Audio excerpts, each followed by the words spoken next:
All right. Hey guys, welcome to another episode. I'm your host, Saint-Gerard. Look, I try to help buyers and sellers when it comes to, well, pretty much purchasing and selling properties.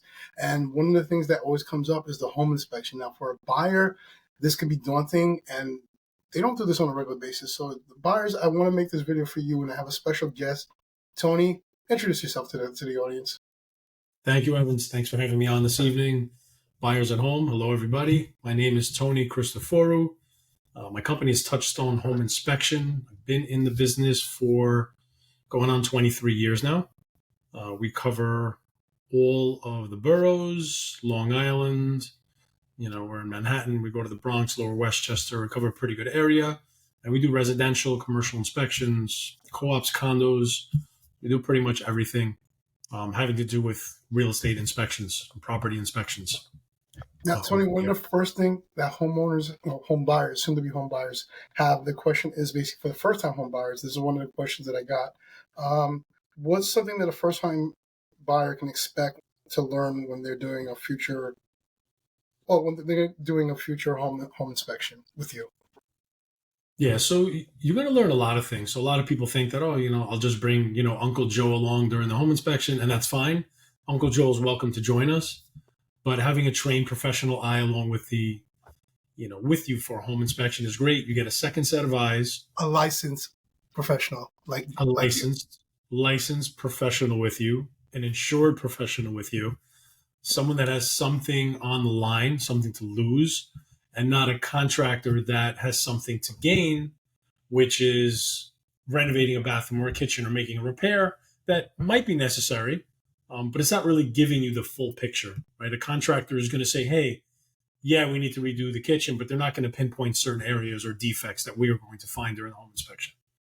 So that's something that we can offer by doing a thorough inspection of the property, both inside and outside the home, where we're looking for things from structure to roofing issues to electrical issues, moisture issues, everything you could think of. We're looking at the house, for a couple of hours. Well, I'm glad you mentioned it because that segues into my next question, which is pretty much for a home buyer and the homeowner, how long does a typical home inspection usually take? Typical inspection will take usually between an hour and a half to 2.5 hours on a typical home. So anything from, let's say, 1,200 square feet up to, let's say, 2,200 square feet in that range, which is where most homes fall into that range. Obviously, as the home gets bigger, it could be more time, it's more complex. If something is smaller, like in a co-op or a condo, that could take, 45 minutes to an hour, depending on site, where you're encouraged to, at least the way I work, follow along during the home inspection and ask questions. Say that one more time, please, Tony. Say that one more time.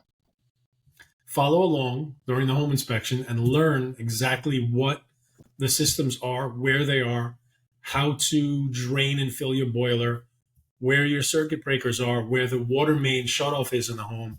A lot of important things that you may not think about until you move into the house and you don't know where they are. And you're running around scrambling trying to stop a flood.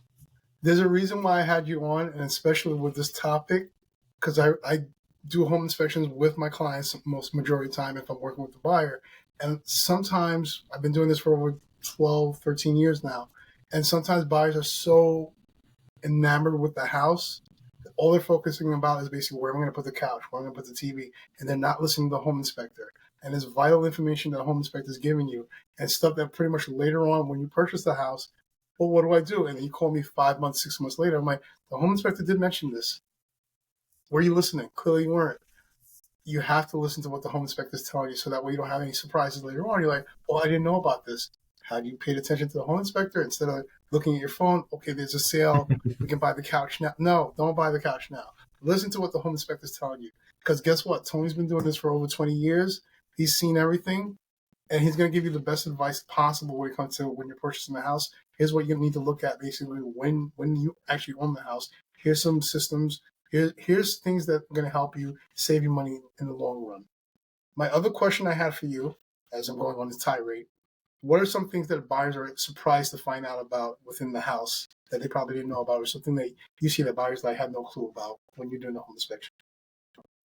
So one thing that one question I get asked a lot, usually when we're outside the house, is they'll walk up to the home and then the buyer will look up and be like, I didn't know that we had a fireplace. And I'll look up and be like, I don't think you do have a fireplace. Well, then why is there a chimney? Because your heating system, whether you have gas or oil, any fuel burning appliance needs to vent outside the home. So doesn't mean Santa's trying to come in. It means we need to vent those potentially harmful exhaust gases outside of the house. And that's typically what your chimney is for. So almost every home is going to have a chimney in one form or another. If there are two chimneys or two flue pipes coming up, that means we have a fireplace. So that's one thing that people are like, wow, I didn't know that.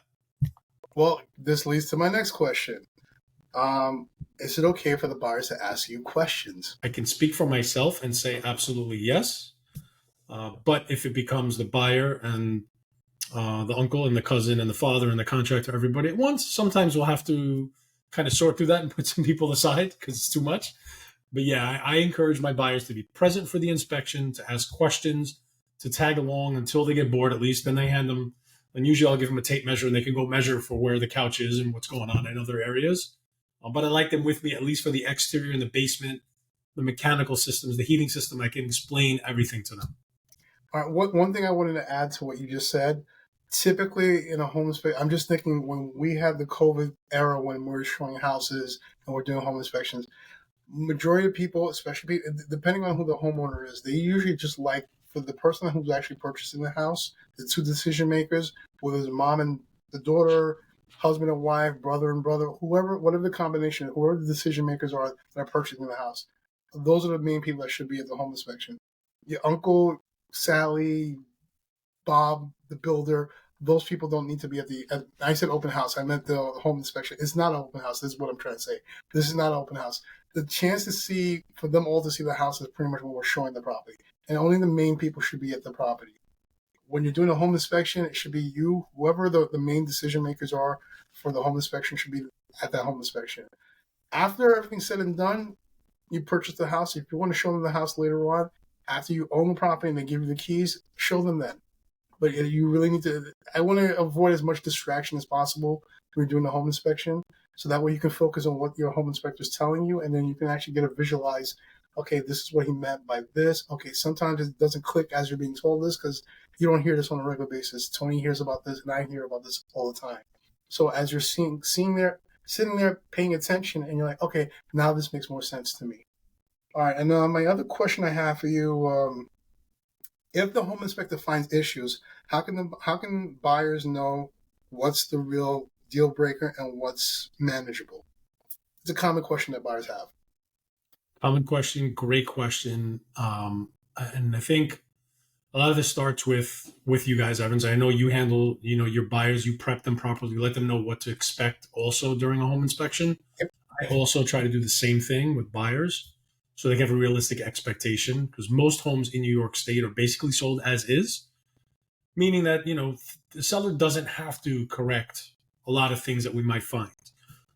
Your contract, which that gets into like an attorney conversation, will afford you certain things like the roof to be free of leaks. Typically, termites would get treated by a seller. There's certain things that have to be in working order, your heating system, your electric. Anything beyond that could be open for negotiation, or could give you enough information where maybe you decide, I don't know if this is the right home for me, or, hey, I know I have to accept these issues, I'm going to move on with them. That being said, just because there's an issue, even if it's a big issue, doesn't mean it's a deal killer. Doesn't mean you should walk away from the home.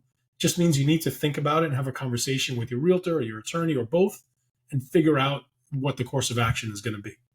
Right? So sorry to cut you off. I just want to get this quick before I forget. My advice is very simple. It's whatever your level of comfort is. Based on the information that Tony gives you, whatever you get on the report, obviously you're going to discuss it with your family members and see, all right, is this more than I can deal with? If it's not, you want to move forward, then we'll move forward. If it is too much, we can't handle all this, then we're going to move on to the next one. Sorry, Tony. Continue. Yeah, no, that's perfectly fine. That's a great point. And, you have to put, kind of a list together of wants and needs, right? So wants are, you walk in the house and, hey, I know I have to do a bathroom. I know I want to do windows or whatever the case is. Cosmetically, you might want to do it home, paint it, rip down a wall, open up, an open floor plan or whatever you want to do. And then the home inspection might turn over things less, such as, the roof might need to be done, or maybe there's a moisture issue in the basement, or other things that you weren't accounting for.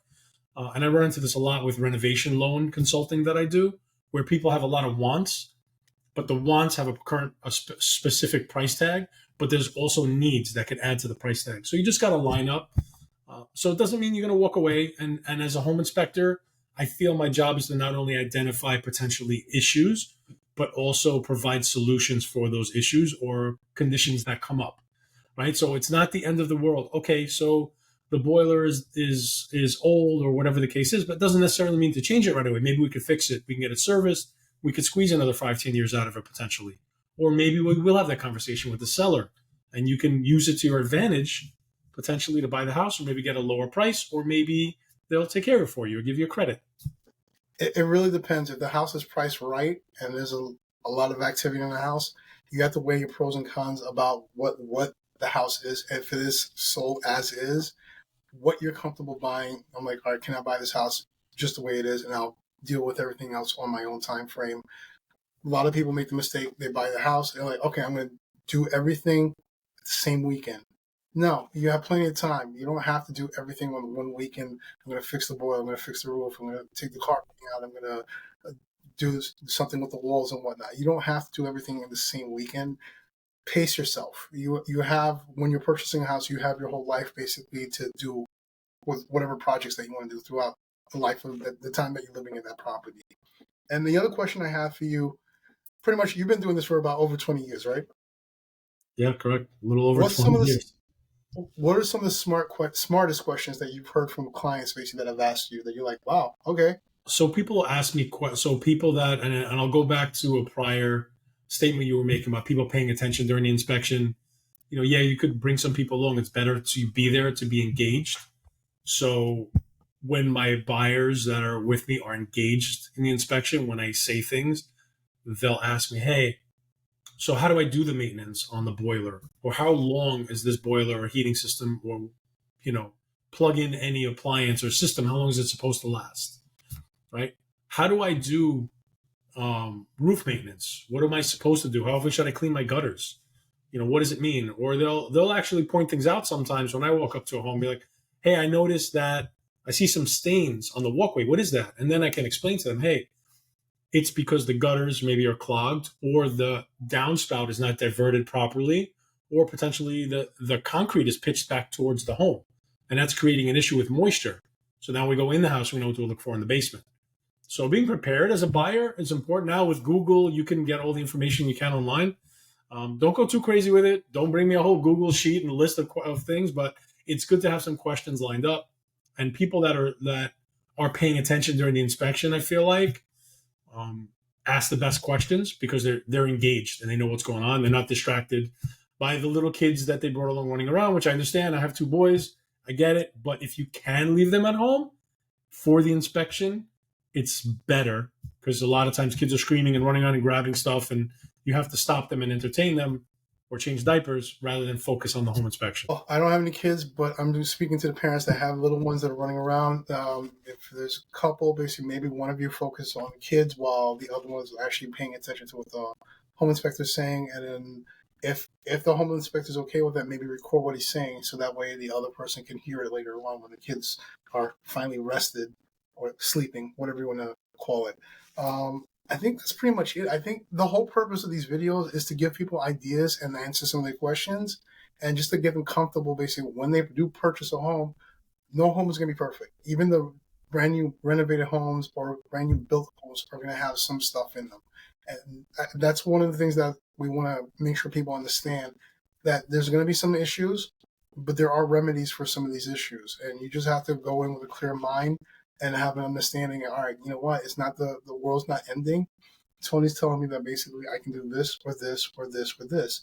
Now that I have this information, I can choose what I want to do with it. If I do purchase it, all right, great. I can do this or this. Okay, great. He did explain that to me, and now, wow, I wasn't even thinking about that. I'm like, I didn't know there was an easy fix for this. This is just tricks of the trade, basically, that you're going to hear from Tony, from myself. Hopefully, you're picking this up on the videos. Tony, before we bore anybody else, I just want to make sure that we give them your information and how they can reach you if they want a consultation with you. Absolutely. Thank you, Evans. So again, my company is Touchstone Home Inspection. You could find us on the web at touchstoneinspection.com. You can call at 718-278-7867. You can email us at tshomeinspection@gmail.com. That's the best 3 ways to get us. We have contact forms online. You could also do a Google search. My voice isn't working great tonight. It's been a long day. And that's it. That's how you can reach me. All right, great. Well, the whole purpose of these things, like I said, is to give you some clarity so you understand what you're getting into when you do decide to purchase a home. And we don't want to scare you. We just want to give you the honest truth. So pretty much you know exactly what you're getting into if you do decide. If you want to have a consultation, the buying process can be difficult, but it's not impossible. You can reach me. My cell phone is always with me. The number is 917-975-5985. Feel free to reach out to me. I can send you a link. You can schedule an appointment to sit down face-to-face. We can do it on Zoom. We can meet in my office, whatever you're comfortable with. The whole process doesn't have to be scary or alien to you. I'll break it down on what to expect throughout the process, and I have tons of videos like this that'll help educate you on what the process is. So if you're buying and selling at the same time, I have videos on that. If you're selling, I have videos on that. If you're buying for the first time or the third time or the fifth time, we have videos on that. We have videos on everything. So just feel free to reach out. Let me know what you're looking for. And that's about it. I just want to say thank you for watching. Tony, thank you so much for being a guest on this week. And you got the last words basically for the buyers. What's a piece of advice you want to give them? So a piece of advice is don't skip your home inspection. Do it. Attend your home inspection. Pay attention. Try to learn whatever you can from the home inspector. You get a couple of hours on the property. When you go to an open house or where Evans shows you a property, you might only have 5 or 10 minutes in that house.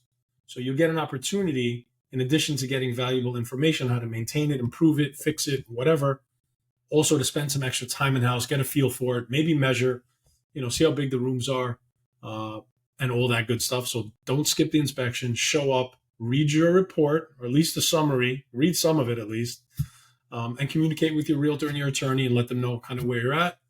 And I think everything will be fine. No reason to get nervous. It's overwhelming when you're buying a home. So let the professionals, let your team work for you and help you out and give you all the information that you need.